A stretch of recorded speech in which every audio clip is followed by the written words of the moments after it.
Ma voisine la sorcière. Épisode 17. J'étais dans une telle situation de stress ingérable, après les aveux déconcertants de cette femme qui était venue me mettre en garde, je me sentais vraiment en danger et j'avais d'autant plus peur de subir le même sort de sa pauvre amie. Mais je n'avais absolument aucune idée de la façon dont j'allais m'y prendre pour me sortir de la situation ambiguë dans laquelle je me trouvais, mais il était impératif pour moi de faire quelque chose, je ne pouvais pas rester là et attendre tranquillement que mon heure arrive. Et la chose qui me faisait le plus peur était que j'allais entraîner ma famille dans cette chute pour l'enfer.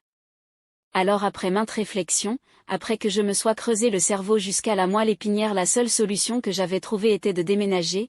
Oui, quitter cette maison pour moi était le point principal pour me séparer de cette vie insupportable.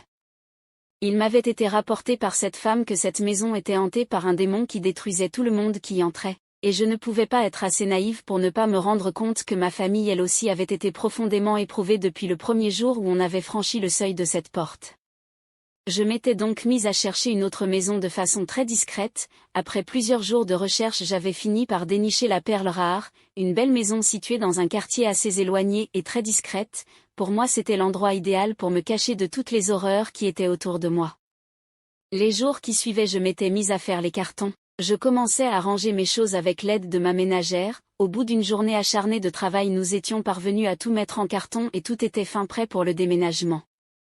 Après avoir tout préparé pour le déménagement, je fis venir un camion de déménagement dans la nuit. Je voulais que mon départ soit le plus discret possible, alors j'avais tout mis en place pour que tout se fasse dans la discrétion la plus totale. Une fois le camion prêt, j'y étais monté avec ma petite famille et la ménagère car à moi seule je ne pouvais pas faire tout ce déménagement, alors il fallait qu'elle me prête main forte. Pendant le voyage dans la nuit, le camion s'est subitement arrêté alors que nous n'étions pas encore arrivés à destination et j'ai commencé à me demander ce qui se passait.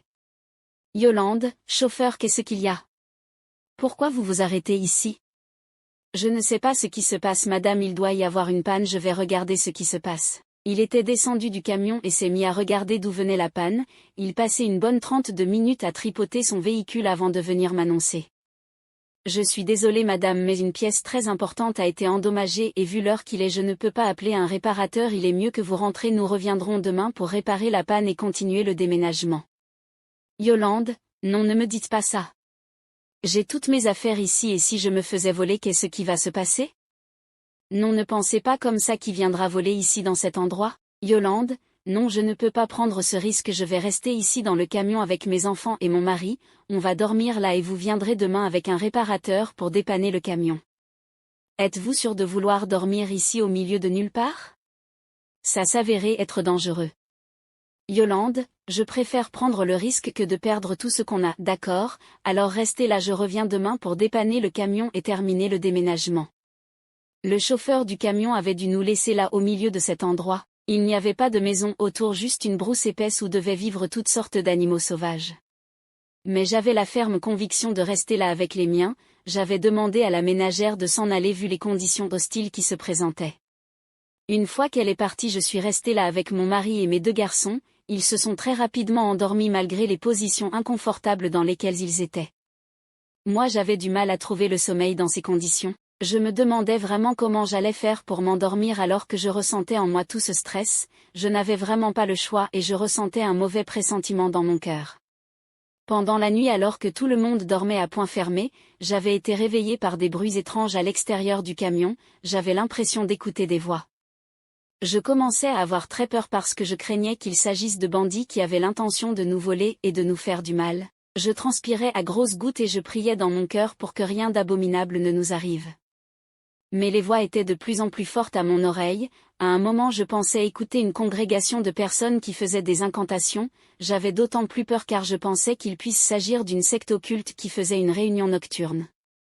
Après plusieurs minutes, ils se sont enfin arrêtés. Je me suis dit que c'était terminé et j'ai entendu un bruit comme si l'un d'eux avait tapé sur le camion et j'ai sursauté. Je me disais que c'était fini, qu'on allait se faire tuer.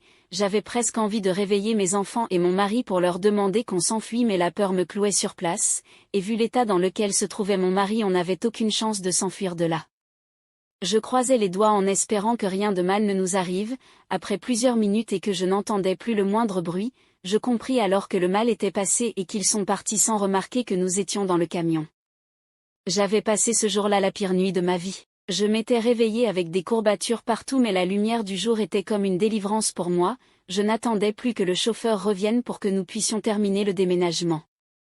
Heureusement il ne s'était pas trop à attendre, au bout de quelques minutes après notre réveil j'ai entendu le bruit d'une moto retentir à côté du camion et quand je suis sortie je lui ai vu en présence d'un garagiste et très rapidement ils se sont mis à l'œuvre.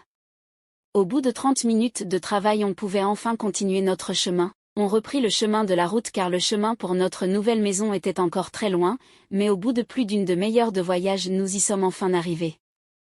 Le chauffeur m'avait aidé à enlever toutes nos affaires du camion pour les déposer juste sur la cour de la maison, j'ai payé ce que je lui devais et je me suis mise toute seule à faire l'aménagement dans la maison. Cela me prit un long moment, mais j'ai réussi à aller au bout toute seule et nous étions fin prêts à vivre dans cette nouvelle maison loin de toutes les turpitudes dans lesquelles j'avais vécu avec mon mari et mes enfants dans notre ancienne maison. Je me disais que nous étions enfin libérés, que nous pourrions commencer une nouvelle vie toute tranquille à l'abri des ennuis, j'avais pu m'endormir de fatigue sur le canapé. En soirée mon téléphone s'était mis à sonner, quand j'ai regardé qui c'était je m'étais rendu compte que c'était Monsieur Rouge, j'ai laissé sonner sans décrocher, je m'étais enfui loin de lui avec mes enfants, il était hors de question que je retombe dans ses griffes, il n'avait aucun moyen de savoir où nous étions désormais. J'avais passé une nuit paisible avec ma petite famille, le lendemain j'avais donné l'indication de notre emplacement à la ménagère pour qu'elle vienne me prêter main forte car à moi seule je ne pouvais pas y arriver. Je commençais sérieusement à croire que j'étais tirée d'affaire, je souris même déjà quelque chose qui était devenu impossible dans mon quotidien, tout semblait rouler sur des roulettes. Je ne voulais même pas sortir, je voulais juste rester dans la maison avec mes enfants. J'avais passé 3 jours heureux où je n'avais subi ni atrocité, ni torture, je commençais à me dire que j'étais tirée d'affaire, pour moi ça avait même été bien trop facile car je pensais que ça aurait été bien plus compliqué pour moi de me tirer d'affaire mais je ne pensais pas si bien le dire. Le soir même je reçois un message de Monsieur Rouge qui me dit sors de la maison, au début j'ignore je me disais qu'il essayait de me faire croire qu'il savait où j'étais. Mais il insista et me dit sors ou c'est moi qui vais entrer. Je commence vraiment à flipper et je me demandais ce que tout ça voulait dire, je suis alors sortie de la maison pour savoir ce qui se passait réellement et dès l'instant que j'ai ouvert la porte un homme en lunettes m'attendait devant la porte et me dit « Venez avec moi le boss vous attend dans la voiture ». J'étais complètement confuse je me demandais de quoi il s'agissait réellement. « Yolande, ton boss ? Qui est ton boss et que me veut-il ? Suivez-moi et vous verrez de vous-même. Yolande, désolée mais je ne peux pas suivre un inconnu pour aller je ne sais où. Si vous refusez d'obéir je vais devoir employer la manière forte et vous y conduire de force je doute que vous voulez que les choses en arrivent là. Yolande, ne t'avise surtout pas à poser tes sapoins les pattes pointées sur moi. Alors allons-y. Je m'étais vue dans l'obligation de suivre cet inconnu pour savoir où il voulait m'amener et qui était son boss.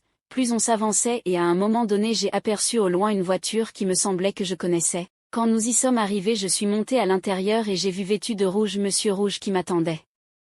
Mr Rouge, alors comme ça tu pensais m'échapper aussi facilement ? J'étais complètement perplexe, je me demandais comment il avait fait pour savoir où j'étais perdue et je ne savais quoi répondre. Yolande, comment tu as su que j'étais ici ? Qui te l'a dit ? Mr Rouge.